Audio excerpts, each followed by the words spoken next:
开动，开动。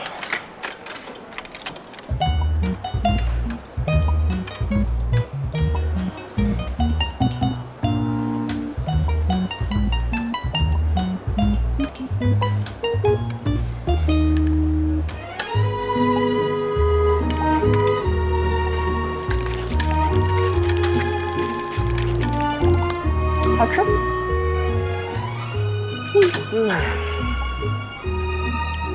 哎呀，一口都吃不下了。我打算投票给回锅肉。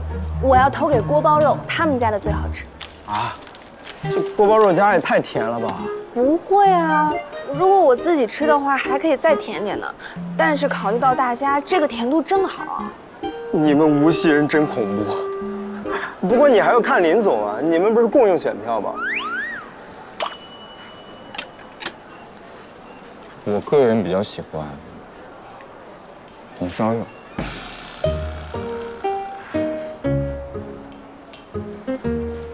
你再体验一下。投票可以听你的，不过我觉得你中意的这家多半要落选了。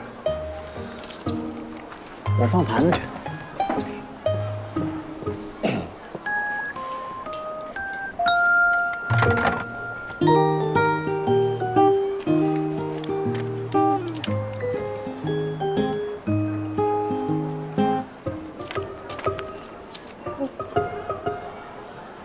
这是让我投票？不是啊，我们肯定要投锅包肉的。但你不是还有20%的权利吗？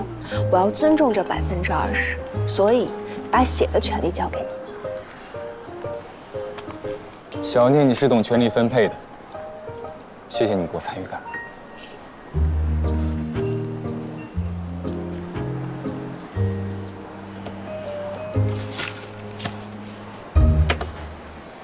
红烧肉一票，回锅肉一票，红烧肉一票，回锅肉一票。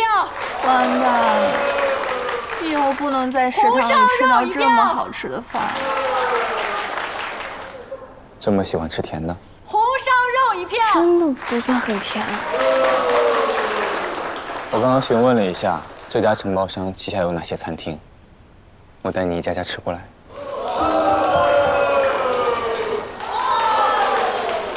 我宣布，最后投票最高票数为回锅肉。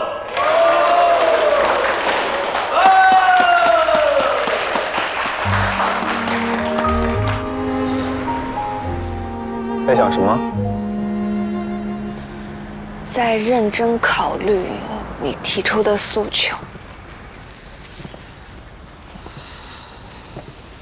有结果了吗？哪有那么快啊？有好多问题呢。比如说，如果食堂承包商要走招投标流程的话，那光福小花园是不是也要走招投标流程呀？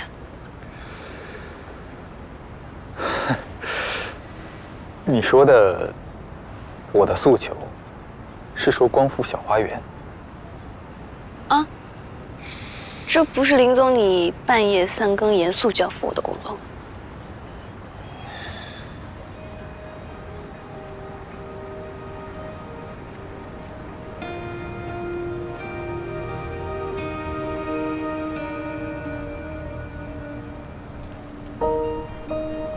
所以答案是什么？不一定要走招投标，老板你随意就好。好，那我尽快做一份方案发给你。不过，我觉得我好像承担了额外的工作。公司你有没有什么补偿啊？比如说加班餐补什么的。这个肯定要有，不过做工账大概不合适，做我私账怎么样？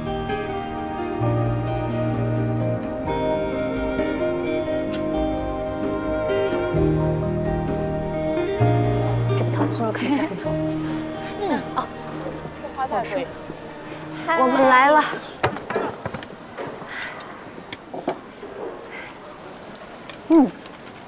食堂变好吃，有好处也有坏处。总结一下，还是坏处多。说来听听。第一，人变多了，排队太长了。第二，太好吃了，我就吃多了，变胖了。可是我记得刚入职的时候，有人跟我说，变胖是因为食堂太难吃，心理不满足加餐导致的。谁说的？世间竟有如此谬论。小狗说的。说起来，你们怎么这么快啊？都吃上了，不会是没下班就跑过来了吧？来，喝点果汁补充点维生素。看破不说破啊，只是提前了几分钟而已。羡慕啊！我们头顶2座大山，动弹不得。我们还羡慕你们呢，每天都有林总这样的大帅哥养眼。这有什么好羡慕的？又不是我们的。西光，哎，对了，西光，最近食堂变好吃了，你晚上怎么反而总去外面吃啦？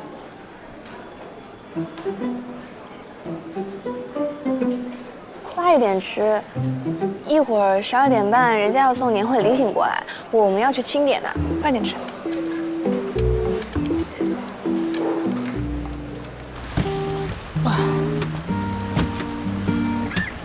哎，这个好哎，这个我想要，那个我也想要。不愧是我们选的东西都那么实用。这些我都无所谓，我只想抽到带薪休假。这个谁不想要啊？志群，一会儿3点，张总、林总和采购部有个会议，你来做一下会议记录。主管，我下午要去厂区的，不确定几点回来啊。主管，我去吧。行，那你也可以。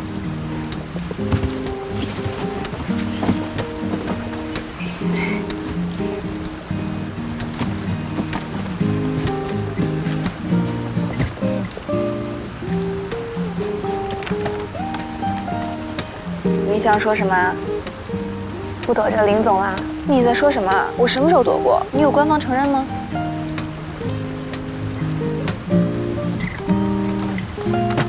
受客观因素影响，采购部的许多供应商需要重新筛选建联。林总前一阵子给了我们一份12年公司重点采购原材料的外部询价清单，帮助我们更快地理清了供应商名单。再根据我之前对各大厂商合作下来的印象，我们采购部初步拟定了供应商考核列表。首先是光伏玻璃这一块，我们最推荐的是这2家厂家，奇彩玻璃和明岩玻璃。价格角度而言呢，奇彩比明岩高出5%左右。不过奇彩的品控和产能更稳定，而且这几天我也联系了一下，他们在技术方面又有突破，非常热情地欢迎我们去实地考察。奇彩玻璃是我们的老朋友了，他们的管理层的确非常注重研发创新与品质监测，你们可以考虑飞一趟去看看。正有此意，我是打算去一趟。我和奇彩的吴总之前有过一面之缘，这次我也飞一趟吧，争取一次把事情谈妥。王琦，你和我一起去。不知道是几号去啊？年前园区有很多会议和活动，之前张总让我参加，我怕时间上有冲突。哎，管理部门这次给我们的这份询价清单做得相当详尽，不知道是谁做的？其实可以考虑带他一起，我这边也带上我们王鑫总。这份询价资料是我最近让小聂整理的。不过王琦提醒我了，临近年底也要看看部门最近的工作安排，也可以就我们3个去，你们先和对方沟通一下时间。好。那今天的会议就先到这里。好。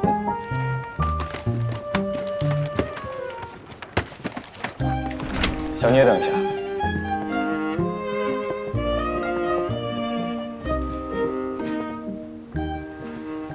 小聂，你刚刚的目光很不信任。因为你前科有点多。的确，不过这次不是，因为我还在左右为难。为难什么？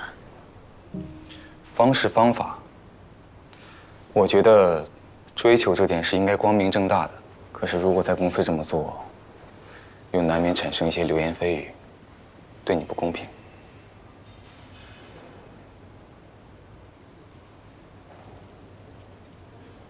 你考虑的有点多。事情如此，当然要考虑周全。不过也有办法，小聂，你不要微服私访了，怎么样？这样风言风语，多半就冲着我来了，我就可以大显身手了。林总，这份文件张总那边说先让你看看。出差的事情，你先自己考虑一下。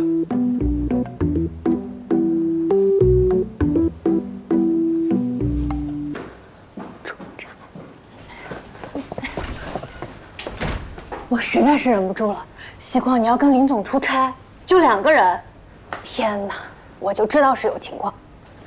叶希光，你要是再不承认林总在追你，我就要跟你绝交了。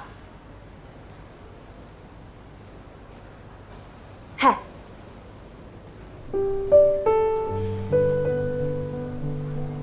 你知道吗？其实我以前是一个很勇敢的人，喜欢一个人就会勇敢的去追，而不是像现在这样，连被人追求都这么扭扭捏捏。林雨森说的没错，他追我，并不是我的负担。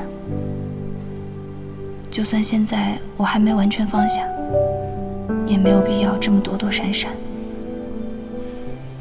我曾经那么勇敢地追求过一个人，为什么不能同样勇敢地被一个人追求？那跟我的问题有什么关系？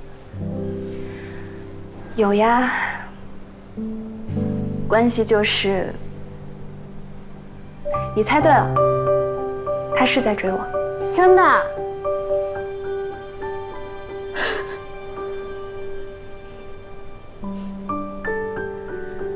很认真，很认真的那种。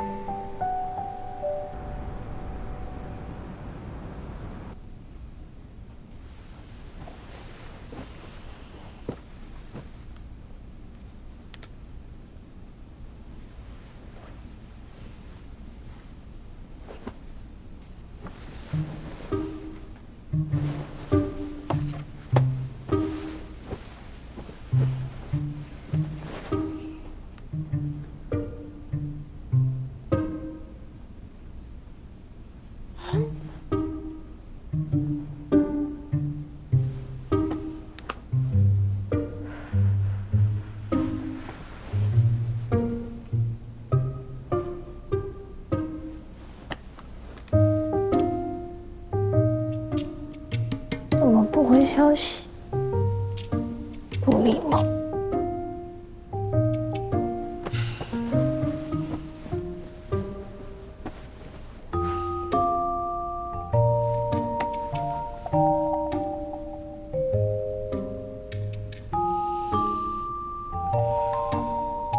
难道睡了？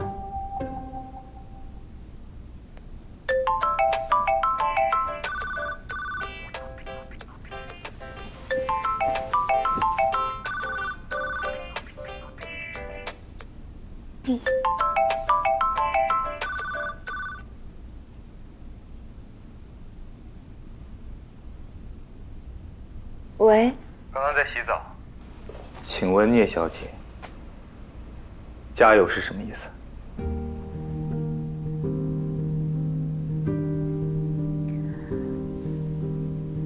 什么加油？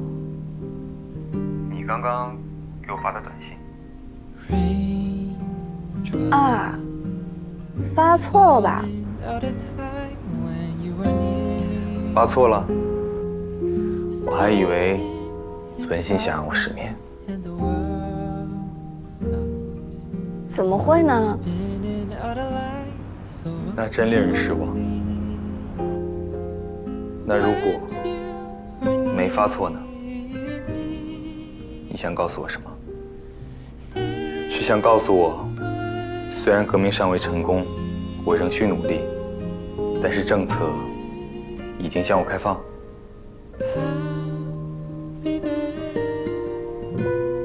你的理解力有点高端。那方向正确吗？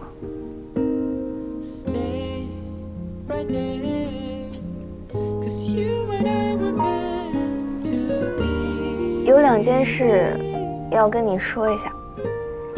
你说。一件事，我想去出差，我想去溜达，不是，去见识一下。好。还有一件事，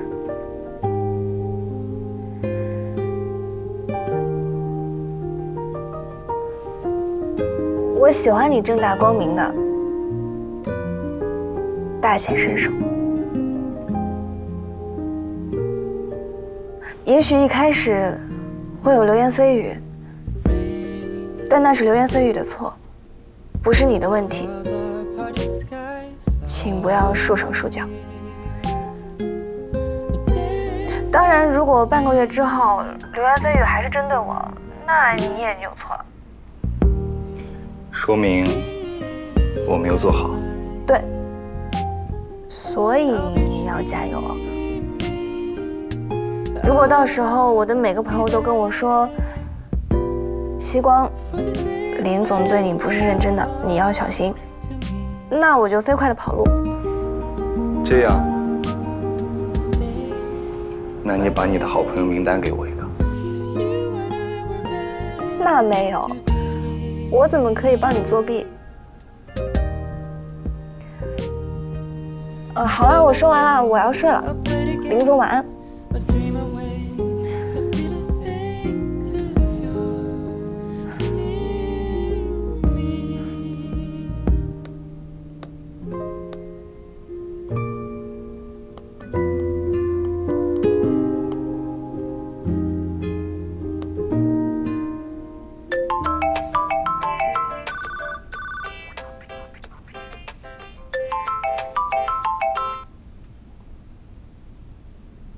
怎么啦，林总？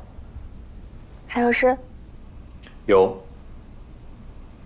小聂，订票。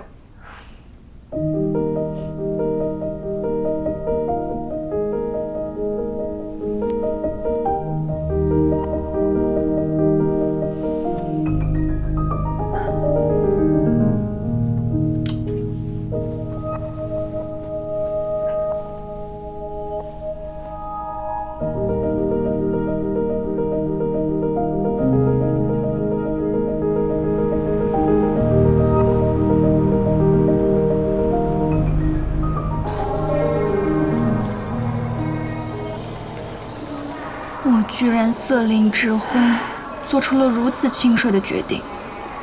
七彩玻璃竟然在广州，要搭飞机。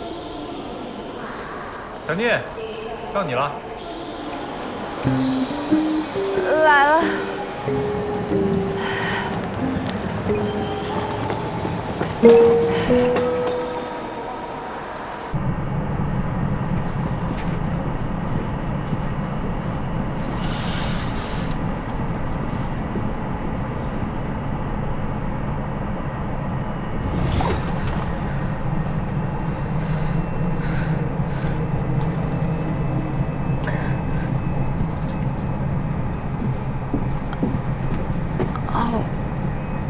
我有点恐飞。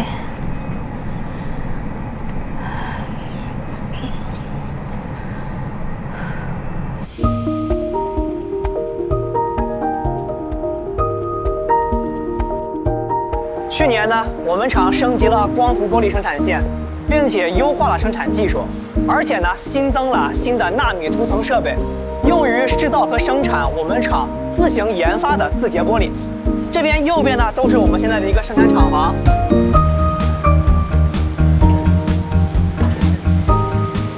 刚刚听钱总说，双远扩建的生产线。是的，27厂区预计年后完工，上半年投产。这个时候逆风操作，我得叫你一声兄弟，英雄所见略同啊！哪里比不上吴总埋头苦练内功，在下一轮浪潮里，奇才必定独占鳌头了。嘿，我係小打小鬧，不值一提啦。这次林总能够亲自来，我很惊喜啊！先一看，哇，冰岛来个2载，总有几分民俗。想起来了，之前啊，在上海跟朋友喝茶的时候就有见过面呢。3年前了，那个时候万万没想到和吴总还有这样的缘分。谁说不是啊？我記得你之前係醫生嚟噶嘛，怎麼突然搞光伏啊？盛遠對雙遠可不上心啊，下面的人更是……怎么，有人得罪过吴总？就是你们之前那个采购部部长啊，拨款就算了，而且借口说我们品控不行，这不是败坏我们名声吗？莫总，对，就是姓莫，对吗？他在你们公司口碑也不怎么样。之前有条件比较好的宿舍被莫总的亲戚插队抢走了，林总知道后费了好大的劲才帮我们要回来。之后莫总就一直……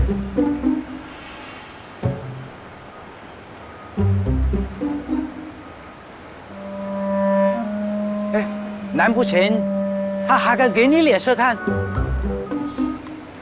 不提了。大家咗就係呢個人環境挫折。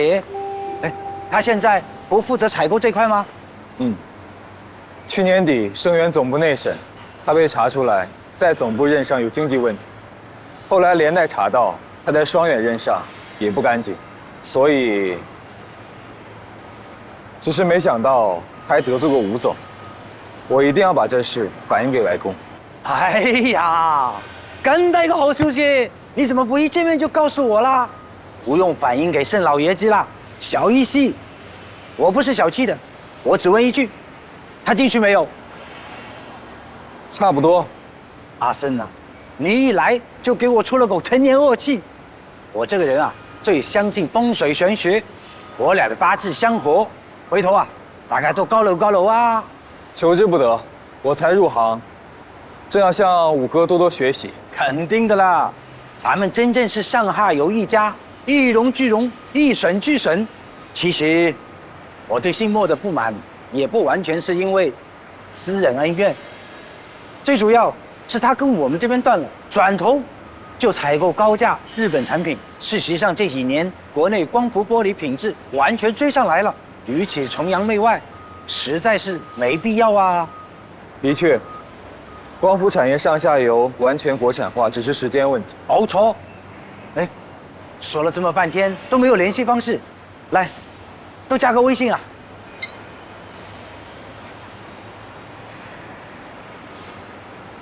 走，我們接着看。哎，妒忌報警了，今天在我們廠的貴賓廳用晚飯預盒，就在前面啦。林總，別嫌棄啊，我們自己家的滷味和叉燒做得比外面大飯店還要正宗哎。那我們先體驗一下奇彩貴賓廳的品控如何了。哦，對了，西北那邊有好幾個電站項目，馬上就要招標了。阿盛啊，你有咩打算啊？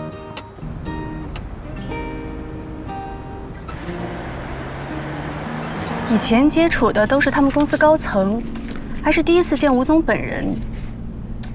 原以为只是借着爱乐集团庇佑的二代，没想到对业务这么了解。乐商是这样，低调务实。哎，那今天谈的条件，价格上再压一压。行，那我唱白脸，林总你唱红脸。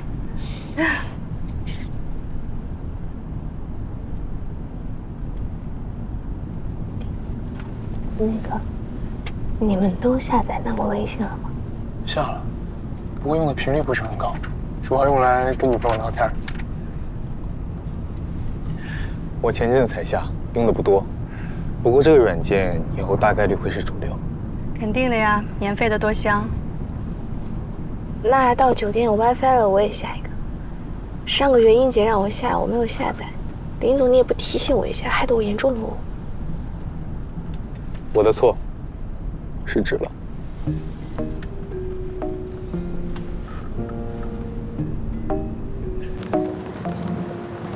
大家把身份证给我吧，我去办入住。好。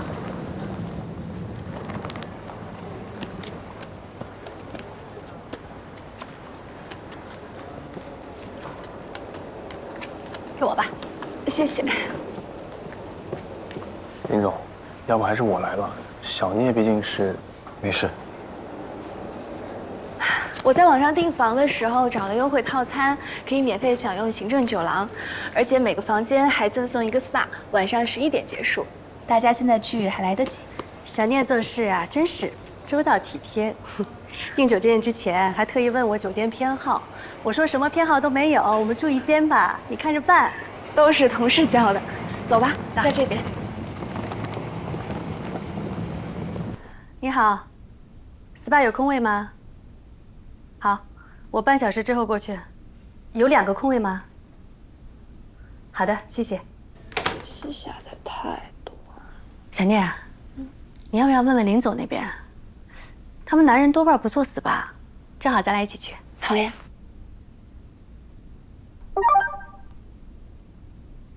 也是。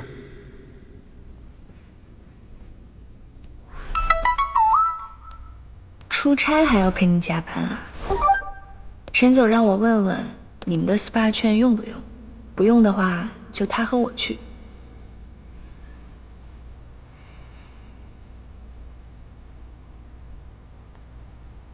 稍等。王鑫，那个 SPA 你去一下，别浪费了。男的还做这个？当然可以。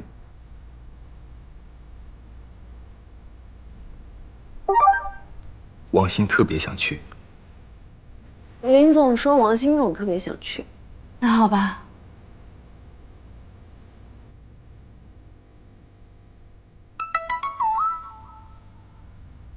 做不了 SPA， 那就出去逛逛吧。不过我吃撑了，就去买点东西，请你在酒店门口等我。几点？现在。那个，我出去买个东西。哦，好。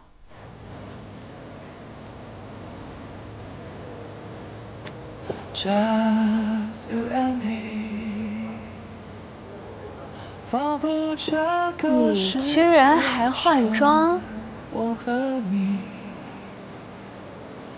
你不是让我加油吗？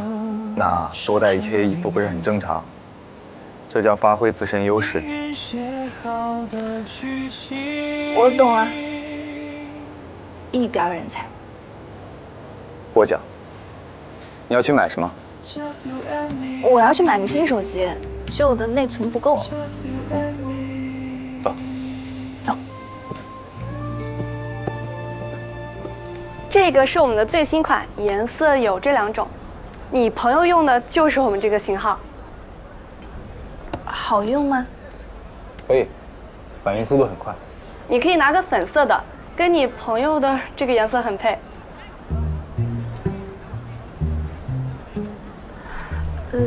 什么颜色无所谓的，反正我要换各种各样的手机壳，所以那就粉色的吧。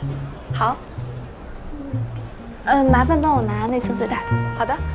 正好还剩下1台现货，价格一共是2498。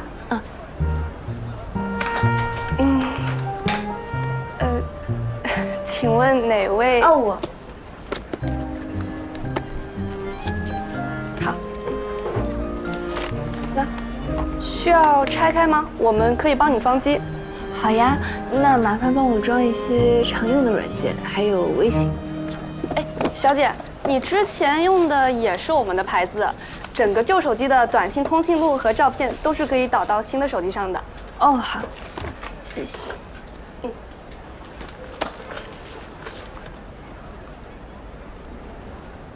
等一下。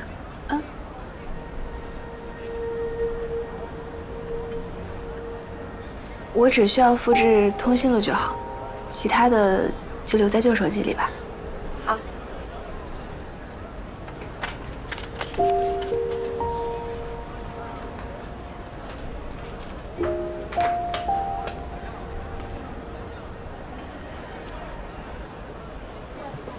总算把微信注册好了，来加个好友。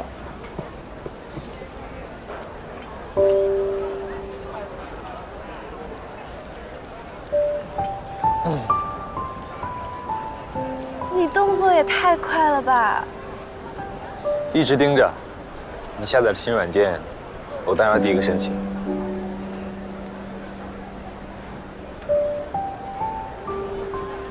你同意吗？我同意啊。申请通过，我的好友。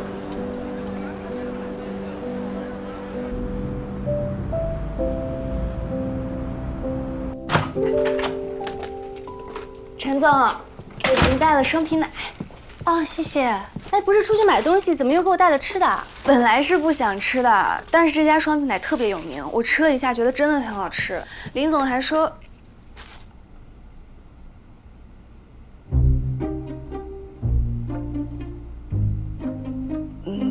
他说怕你减肥，要是不吃的话，再给他拿过去，免得浪费。那林总也太小气了，我当然要吃。哎，真不错，奶味很足。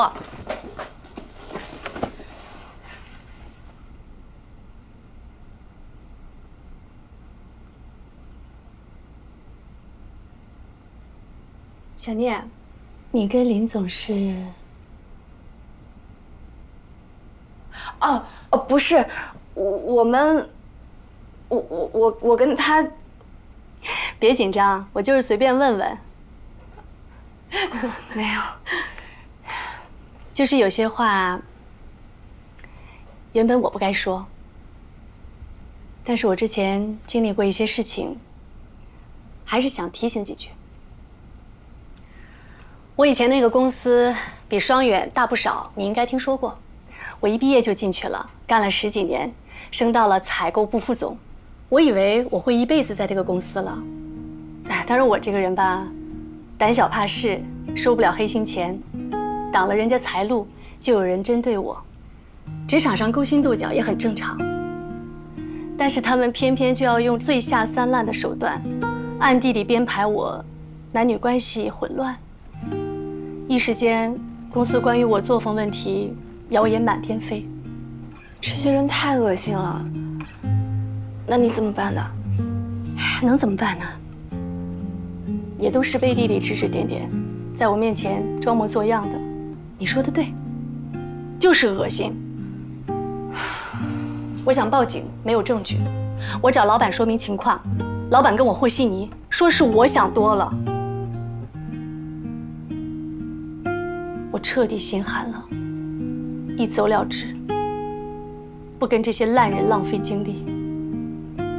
当然，我走之前也给他们留了点小麻烦。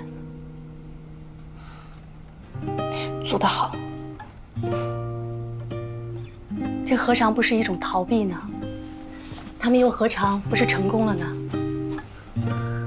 我们女性在职场真的很不容易，拼死拼活做得再好，别人轻轻松松编点谣言，就能让你陷入泥潭。小念，我吃过亏，所以就想提醒你，是不是让林总稍微低调一点？不然就怕有什么非议冲着你来。你说这些天的情形，我这个没怎么谈过恋爱的人都能看出来，那别人肯定比我眼尖。当然，我一个字都不会提。陈总，谢谢你跟我说这些。我跟他考虑过这一点，但我们还是决定顺其自然。毕竟公司没有规定不允许办公室恋爱嘛，所以我们就想光明正大一些。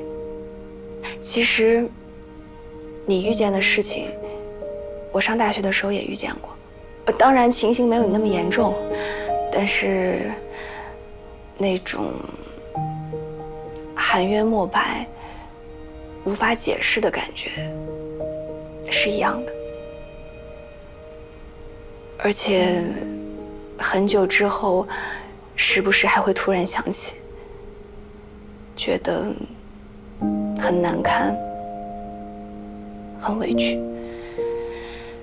就好像形成了一个阴影。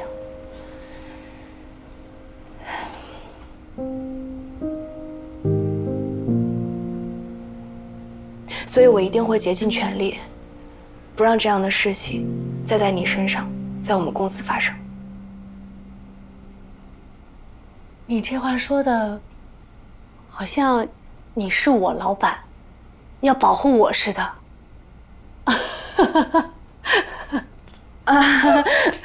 不是，哎，就是当时也希望有人能保护我嘛。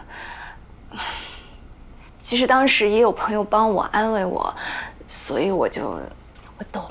虽然呢你不是我老板，但是听着也莫名的有一点安全感。行，既然你跟林总的事情你没有考虑过，那我就不多嘴了。你别觉得我多管闲事就行。怎么会？我特别高兴。我觉得这双皮奶戴得太直了。行了，不早了，赶紧去洗澡睡觉。哎，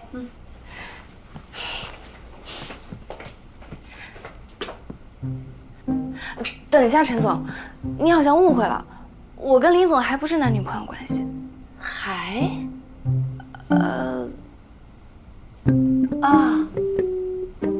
懂了。哎，以后叫我陈姐吧，我们部门的人都这么叫我，别搞得很生疏。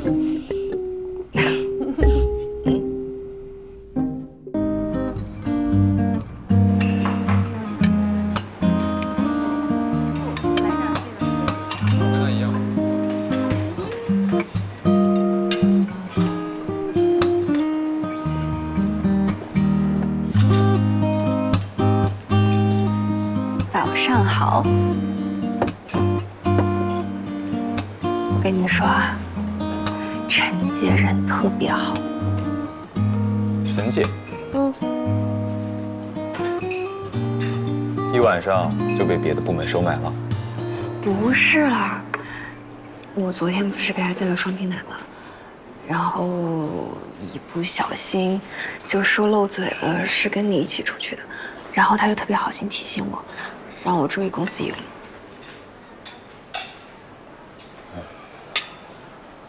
这也是我之前所担心的。不过陈总既然发现了，待会儿我就不用找借口。什么借口？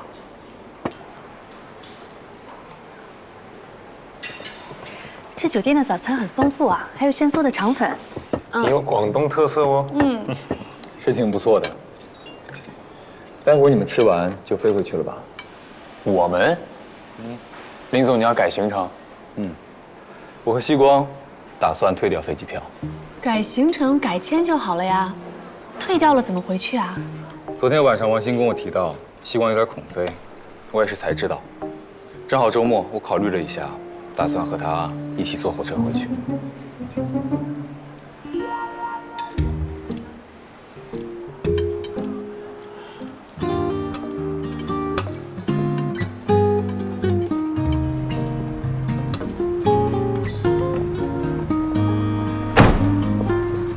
你们俩确定要坐火车回去吗？我刚查了一下，10个小时左右呢。也许途中下车玩一天。这个计划不错。行吧，那回头咱们公司见。小念，再见。陈姐再见，王鑫总再见，一路平安啊！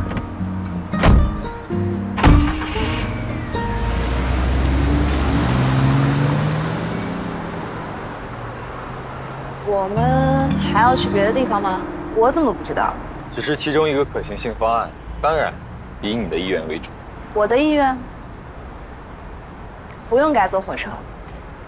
我妈说今年要去外面过年，所以我们可以坐飞机回去。我刚好锻炼一下。你确定我们坐飞机回去？我确定。你快问我为什么刚刚陈姐他们在的时候我不说？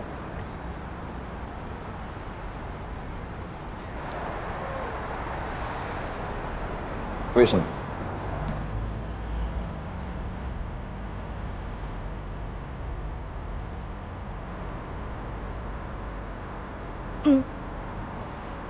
因为我不想今天回去，所以林总，你愿意和我一起进行一个2天1夜的广州深度游吗？包吃包拎包的那种。愿意至极。那你知道哪里好吃吗？我现在查。我也不知道哪里好玩。我来规划路线。那你拍照技术怎么样？我态度好。那就这样，成交。接下来先去买一个重要工具。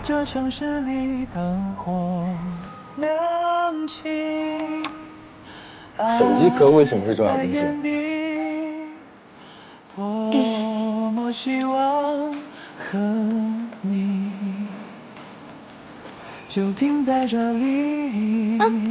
懂了。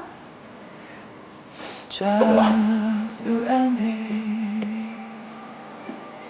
仿佛这个世界上，我和你。你好，这个还有这个都要。好的。手机不可以，手机壳总可以。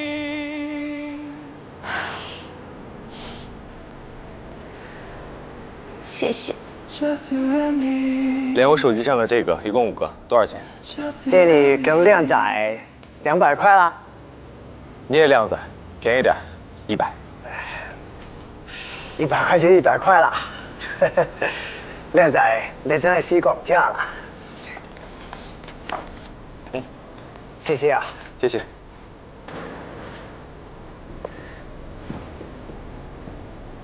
你以后每天上班都用这个手机壳吗？那不会，广州限定。那就好。接下来你想去哪儿？大佛寺、广州塔、长隆，还是按照美食地图一家家吃过来？我想再去一趟七彩玻璃。是他们俩吗？你好。哎，你好。不好意思啊，我们吴总和夫人带着小孩去长隆动物园看大熊猫去了，吩咐我们招待2位贵宾。这是我们魏公。你好。你好，打扰了，周末还让你们加班。啊，没事没事。吴总说2位是想了解一下我们这个光伏玻璃花园。对，昨天路过的时候就觉得很漂亮，当时就想来看看。还有一些问题想咨询一下，不知道方不方便？没什么不方便的，您尽管问。哎，那里面请。好。你们打理的真漂亮，这个花园是什么时候建造的？大概有多少平方啊？2年前吧，大概300平方。我看侧面也有光伏板，那这能算是光伏建筑一体设计吗？严格来说是不算的，我们顶棚啊还是常规的搭建方式，侧面的光伏板只是简单的附加罗列，和 BIPV 还是有差距。那光伏板总面积是多少呢？200平方多一点。那发电功率是3万左右，每小时发电30度。啊，对，日照好的时候差不多。那光照条件不足的时候，你们怎么处理呀？我们配备了地缘热泵，就是可以做个储能循环，把多余的电存起来用。地缘热泵储能循环系统，这个您能详细说一下吗？当然可以。等一下，我记一下。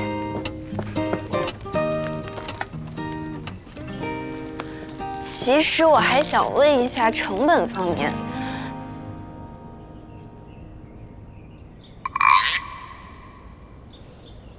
魏公。啊，我们这个系统很复杂的，成本的问题我还要问问财务那边，要不你留个联系方式，回头我把资料直接发给你。行啊，你有微信吗？我们加微信。啊。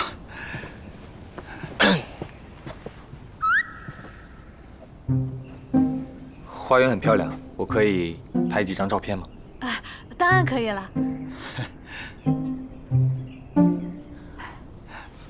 我有微信，我扫你。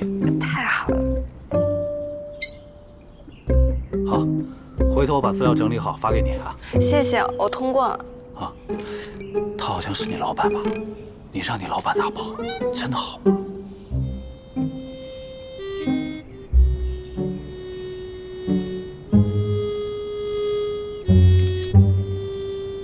我们公司吧是项目责任制，这个项目呢我负责，所以林总带他下手没有关系。我们林总人特别谦虚。你们公司氛围真好，怪不得你们老板用这么特别的手机壳啊！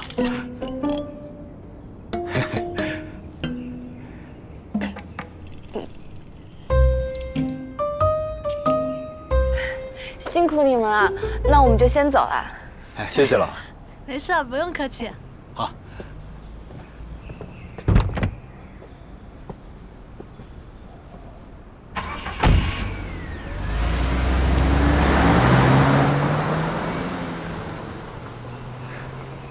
慧哥，你们搞技术的真的是一根筋啊，这都看不出来。看出什么？拎包啊！哦，后来我想想也正常，吴总有一次也帮我拎过包，我没必要大惊小怪的。就这样，下班了。哎，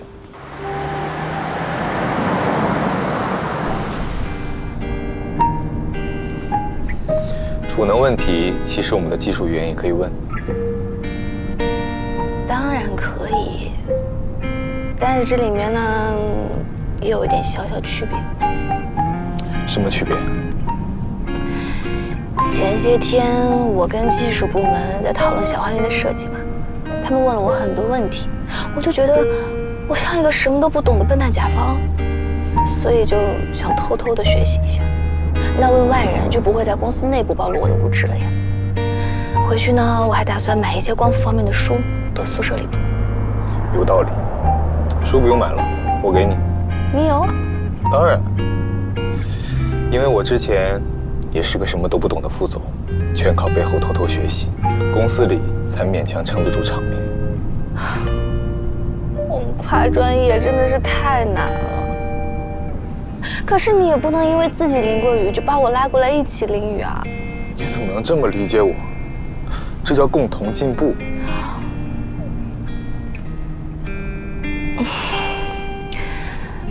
我谢谢你啊。不客气。好了，现在工作部分已经完成，接下来我们做什么？上午的老问题：大佛寺、广州塔、长隆，还是按照美食地图一家家吃过来？我选 D。开吃。几分？7分。180。心跳却越来越明显。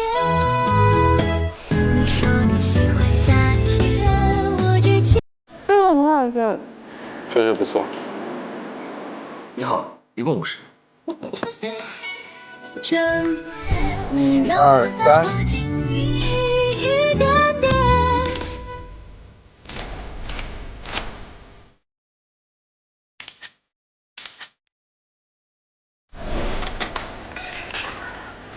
你好，买单。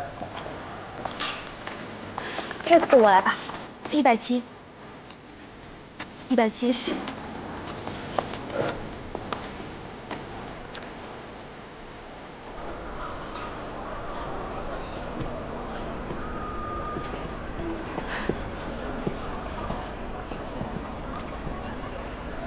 你好像有点嫌弃我的手机壳，这可是我小时候的偶像。我哪有？不过你的偶像是猴子。孙悟空，只是画的圆了一些，眼睛也大了些。但是你看这里啊，耳朵上面夹了一根金箍棒，表明了身份。我看到了，我还以为是峨眉山的猴子抢了游客的香烟。对不起啊，大圣哥，我有眼不识孙悟空。不对，是这个手机壳画的有问题。为什么要把大圣画成这么圆润的 Q 版，还毛茸茸？你买的手机壳每个动物都没脖子。哎，我们不讨论这个。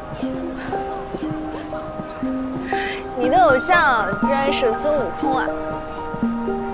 神界的，还分3届？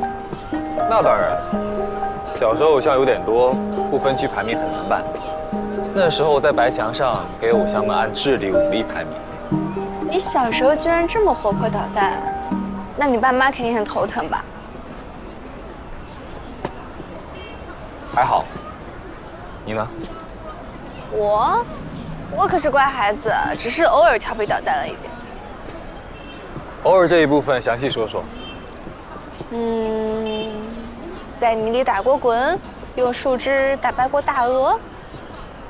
等一下，我们是不是漏掉了一家深井烧鹅店？好像是。哎呀，时间还早，我们现在去。10点了还早啊？这里是广州，又不是江苏。走吧，我们去排队。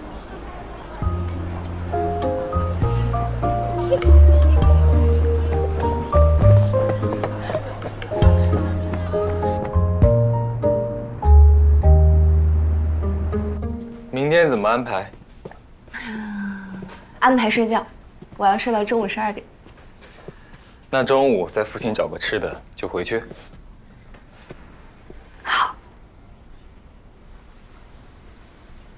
那晚安。晚安。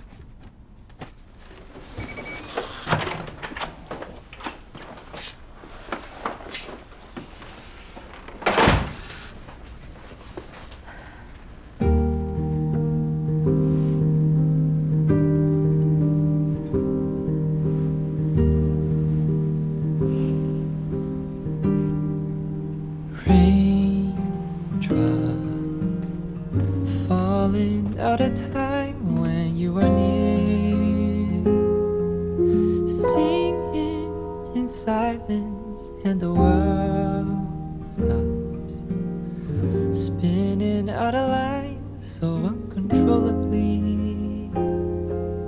When you were near in my dreams.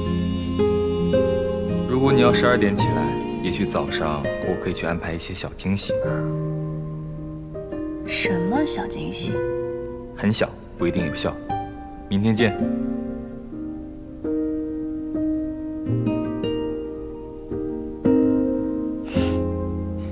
什么有效不有效？怪神秘的。明天见。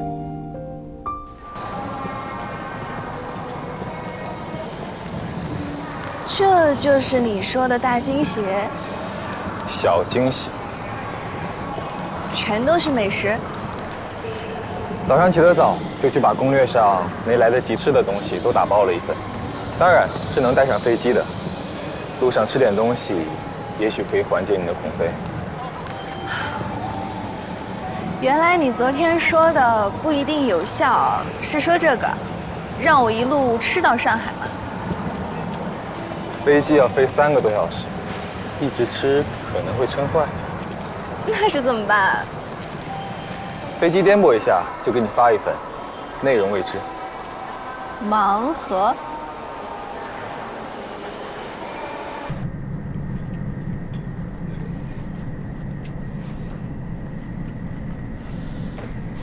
今天飞机怎么这么平稳？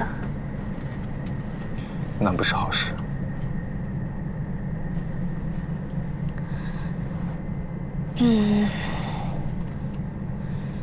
也可以小的。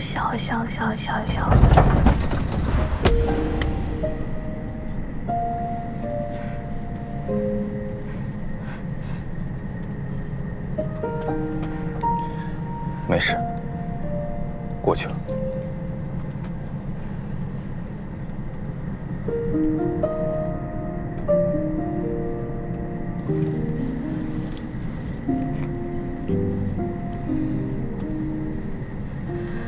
我还是不乱说。啊，有个一种没事了，快露出一个。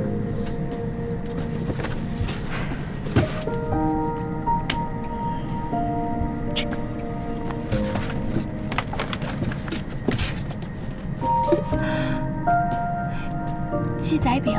嗯。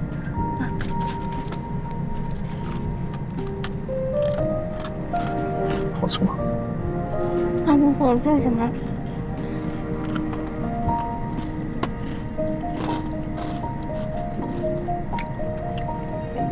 眼光真不错。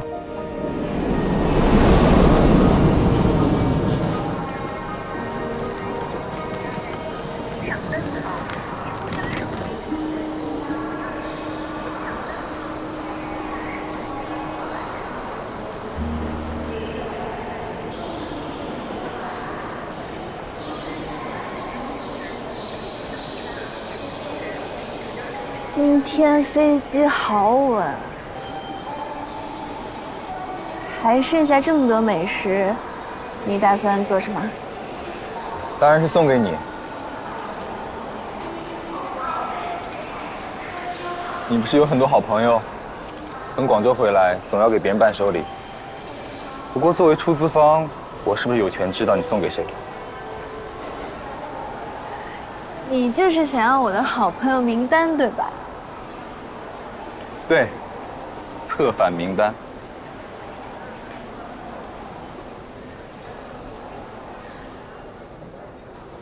周末我没让司机来接，我们直接打车回去吧。苏州没有机场，好麻烦哦。嗯。哎，这样的话，我想去趟平安寺，来得及吗？平安寺？去那里干什么？我昨天逛大佛寺的时候突然想到的，一桩大事。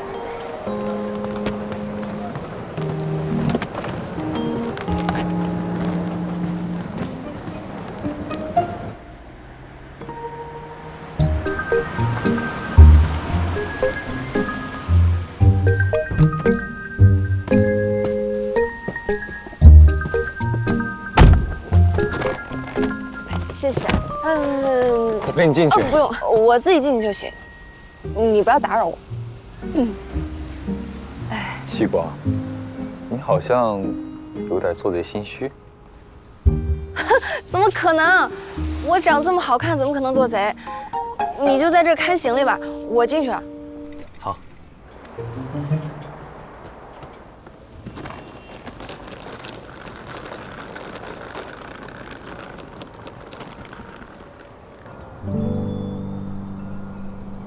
虚渊大神，对不起，上次我乱许愿了，但是我发现你有点太准了，我可以取消吗？或者我重新许个愿望？希望我们林雨森林总平平安安、健健康康的存在着，不要消失。还有，希望所有我爱的人都平安健康。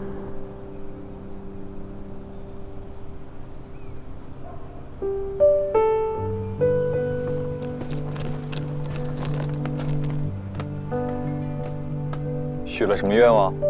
愿望是不能说的，你不知道吗？反正就是那种最普通、最奢侈的群体化愿望。群体化愿望？对。那冒昧的问一下，我被包含在这个愿望里吗？你嘛，你单列一条。待遇这么特殊？是的。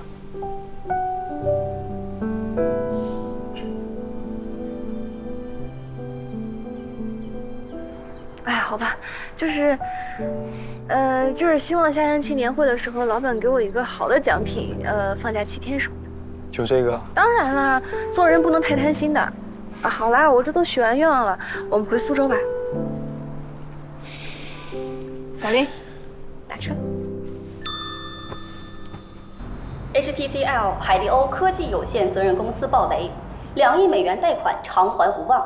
据悉 ，HTCL 于超亿的项目贷款逾期未还，相关银行要求担保人日茂能源履行连带偿还义务，并检视了迪文太阳能基金与日茂能源之间反担保有关的原始文件，发现其相关方提供给日茂能源的原始文件可能存在伪造的情况，用于反担保的海外债券可能不存在，日茂能源存在极高暴雷风险。新闻里的主角差点就是我们了。这次教训告诉我们一个道理：国外的月亮并没有比较圆。事实证明，这些年一直深受国际主流言论吹捧的所谓洋人社会的诚信体系，不过如此。未来我们在风险控制方面需要分外谨慎，尤其在涉及海外主体时，要格外小心。我们投行部对评估这个项目是过于乐观了，幸好有小庄及时提醒，否则后果不堪设想。像这样规模的暴雷，可不是内部1、2次检讨就能够轻松度过的。小庄，这次我们投行部能够逃过此劫，你要记头功。谢宋总的肯定，这是我们投行部和风控组共同努力的结果。别郁闷了，谁能想到那么大的机构居然会出现担保材料作假这种极端情况？对呀，别自责了。你看那些老江湖不也都栽了？再说宋总也没怪我们。你们不用帮我找借口了。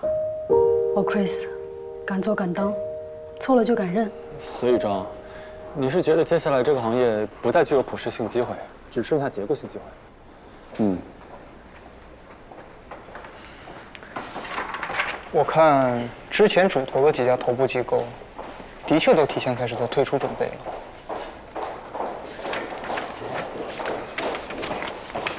庄旭，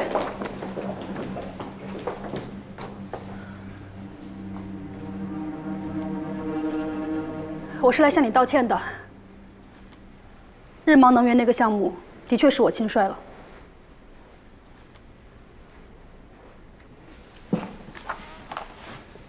我看过你主导的投研报告，你的真相意见本质上并没有错。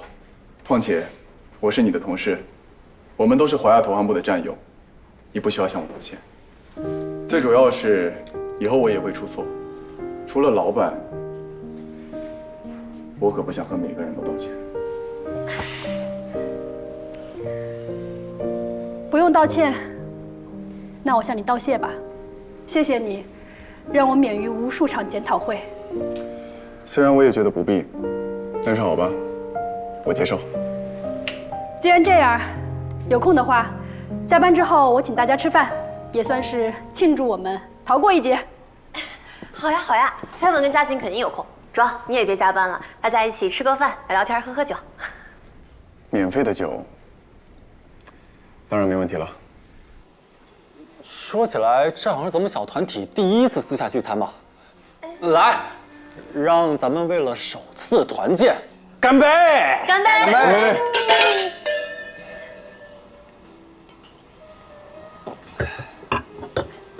接下来，我们再一起敬庄一杯。说真的，庄，要不是你，我们今天的年终奖恐怕都要泡汤了。还年终奖，搞不好我们都要被打3重组。的确得见庄一个。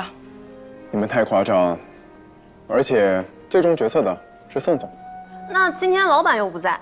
就是，下班时间咱不提老板。无论如何，谢谢你，庄。来。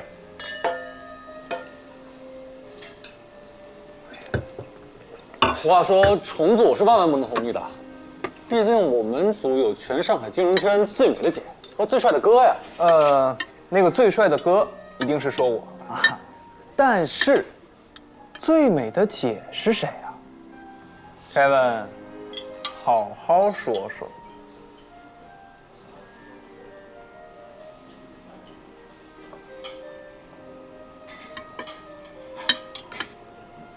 算了。我自己喝一杯，总行了。我看出来了，你就是想喝酒。凯文，你是不是兼职这里的酒水销售？的确像，是带着任务来的。我好像对你有很多误解，你居然那么幽默。我觉得我们今天才算是真正认识。是吗？嗯。Glad to meet you, Chris.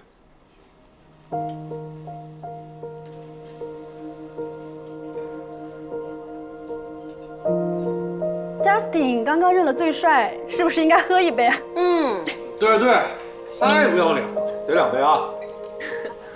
行。每次开会的时候自己做好，你让他处理。到了上台一拍，你啥也不知道。喂，还没，大概10点回去。你先睡吧。嗯。不得了了，这大新闻，华亚投行帅哥名草有主了。对呀，语气这么温柔，还报备行程。嗯。哪来的主？是我弟弟，他放寒假从南京过来找我。哇。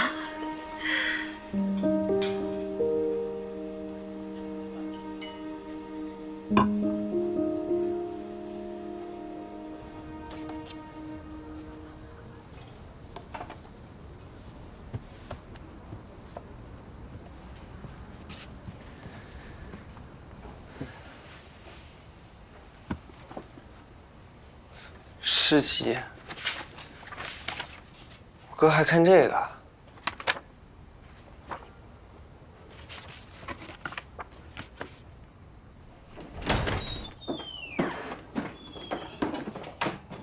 哥，你回来了。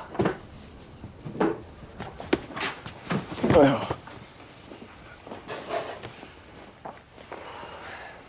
好大的酒味儿啊！你这是喝了多少酒啊？没醉。你以后还少喝点吧。不能退。我去给你倒杯温水。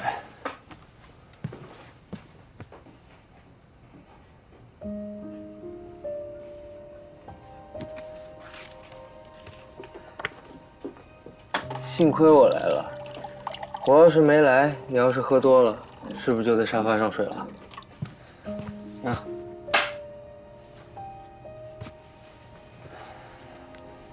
你喝点水，早点洗漱睡觉吧。张飞。嗯。你说，如果当初他和我一起来上海，他会不会因为担心我喝醉酒晚回家，急着催我回去？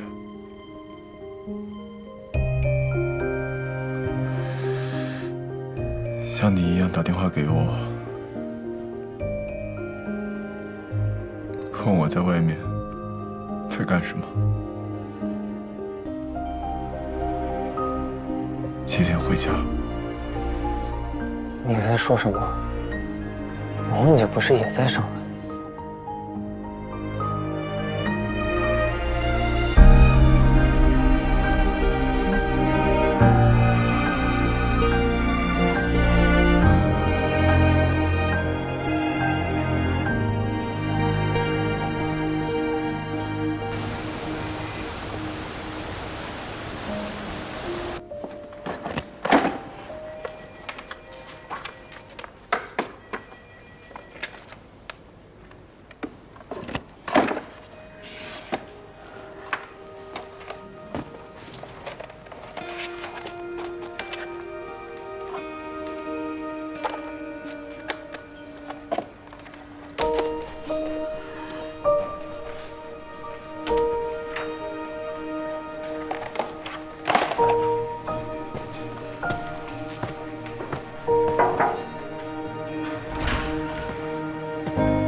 老板，有2份资料，你看一下。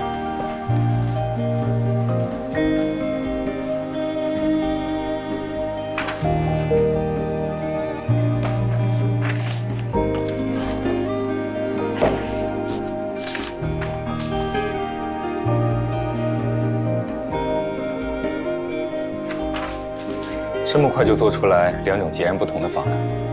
只是比较粗略的版本而已。主要是想请老板确认一下方向问题，不过各部门的确速度很快，很配合。这个呢，还要谢谢你。怎么说？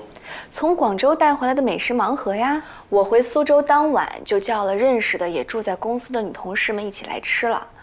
后面有事情呢，他们就很积极，大家能力都很强，我从他们身上学习到了不少。然后技术部门的花总听说有做 BIPV 的可能性，也可积极了，差点就住在工程部跟他们研究方案了。这2种方案，你更倾向于哪个？美观节能上肯定是优选 BIPV 的，这是一种新型建筑嘛，我觉得挺有趣的，而且也和工程部验证过了，具备落地可行性。公司之前的确研究过 BIPV， 毕竟双远依托盛远和远程这样的房产建筑企业，有得天独厚的优势。不过这2年因为海外的一系列制裁耽搁了下来。你对 BIPV 的未来怎么看？我觉得未来在公用建筑和商用建筑上一定会广泛应用的，毕竟国家现在提倡节能减排，这一定是大势所趋啊。那你还犹豫什么？犹豫预算呀。虽然 BIPV 在技术上有很大的难度，但是花总已经摩拳擦掌说早就有想法可以解决了。但是我一看到预算，我还是很纠结，毕竟眼下属于行业低谷。在这个时候做这样一个小花园，吃掉一些现金流，是不是有必要呢？你考虑得很周到，但一线员工的工作环境的确急需改善。况且这个花园如果集成了先进的技术，也可以作为公司重要的项目展示点，让我们的甲方在考察时有更直观的感受，这对公司拿订单也有帮助。对哦，还有示范性作用。总之，你放手去做。小聂同事想做个小花园，我还不至于说提不出钱来。老板，这是你最帅的时候了。那你以前眼神有点不好。林总，工程部丁总和财务部吴总过来开会了。那你先去开会，等你忙完我们再说。你也起来听听吧，都是工程建造，或许听一下对你有帮助。好。厂房的2期工程是停工后的复工在建，中间隔了一段时间，项目上难免有一些人员变动和对接不到位的地方，不过这些都是小问题。经过我们工程部的协调，大多数的困难都内部消化克服了。没有什么意外的话，工程可以在3月末竣工。后面相关单位验收还要麻烦管理部配合。我们会提前做好准备。另外，今天施工方也跟我提了一下，下个星期一就是第3笔进度款的最后付款期限，可能还是要麻烦咱们财务部配合按时打款。没问题，只要对方开的发票及时，我们随时配合。不过，林总，我们这边还是那个老问题，股东应付的厂房2期工程款迟迟没有完全到位。后来在林总你的调度下，我们通过其他途径解决了资金问题。但双远是合资公司，2期工程建设是股东会决议是全票通过的提议，施工进度到现在这个阶段，远程的投资款却迟迟没有到账，实在是过分了。远程那边怎么说？我们和远程的财法部门也多次沟通过了，他们回复的还算积极，但是行为上却迟迟没有动作。如果下个月资金再不到位的话，咱们法务部可能要联合盛远，正式向远程发函了。